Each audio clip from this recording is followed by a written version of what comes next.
নতুন কোনো ফ্রাঞ্চাইজিতে খেলার সুযোগ পেলে ক্রিকেটাররা সাধারণত কিছুটা বিস্মিত হন। তবে রিশাদ হোসেনের বেলায় তেমনটি হয়নি, কারণ তিনি আগে থেকে কিছুটা ধারণা করেছিলেন তাকে পিএসএল এ লাহোর কালান্দার্স দলে নেওয়া হতে পারে।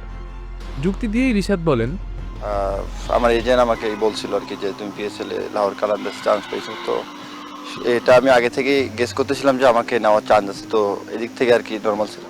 লাহোরে খেলাটা তার জন্য আরেকটা কারণও সহজ হবে। 2020 সালে লাহোরের হয়ে দুটি এলিমিনেটর ম্যাচ ও ফাইনাল খেলেছিলেন তামিম ইকবাল। এই দল সম্পর্কে তার ইতিবাচক অভিজ্ঞতার কথা শোনার সুযোগ পেয়েছেন রিশাদ। রিশাদ বলেন, না, টাইম আমাকে কালকে বলতেছিল যে পিএসএল এ ডাক পাওয়ার জন্য অভিনন্দন, ভালো ভালো ফ্র্যাঞ্চাইজি, তো খেলে মজা পাবো, এটা বলতেছিল। লাহোর কালান্দার্সের অধিনায়ক শাহিন শাহ আফ্রিদি চলতি বিপিএল এ বরিশালের হয়ে খেলেছেন। সেখানে তিনি রিশাদকে কাছ থেকে দেখার সুযোগ পেয়েছেন। হয়তো তার এই অভিজ্ঞতাই লাহোরের হয়ে রিশাদের ডাক পাওয়ার ক্ষেত্রে ভূমিকা রেখেছে। তবে পিএসএল নিয়ে এখনই ভাবতে নারাজ রিশাদ। তার পুরো মনোযোগ এখন বিপিএল ঘিরেই। তিনি আপাতত বিপিএল আর বাংলাদেশ ক্রিকেট নিয়ে ভাবতে চান। তিনি জানান, যে কোনো জায়গায় সুযোগ পাওয়া অবশ্যই ভাগ্যের ব্যাপার। প্রথমেই বলবো আলহামদুলিল্লাহ।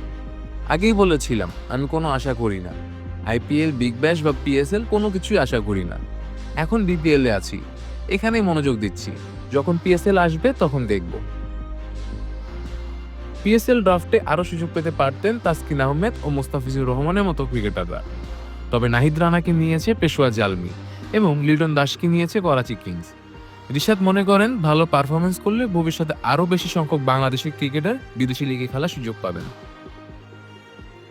রিশাদ বাংলাদেশিদের খেলা সম্পর্কে বলেন, না, আক্ষেপ না, ইনশাল্লাহ ভালো খেলতে থাকলে ইনশাল্লাহ নেক্সট ইয়ার সুযোগ আসবে, হয়তো বা আরো 3-4 জনের বেশি, তো কোনো কিছু নিয়ে আক্ষেপ না করাই ভালো। না, অবশ্যই আমরা তো সবসময় চাবো যে আমরা 12-15 জন সবাই বাইরে লিগগুলো খেলুক, তো আশা থাকবে সবসময় এবার যে বিপিএল এ যে এরকম মানে সুন্দর যাচ্ছে, তো আশা করবো আমাদের আরো নেক্সট ইয়ার অনেক ভালো ভালো টুর্নামেন্ট খেলবে আমাদের দেশের প্লেয়াররা।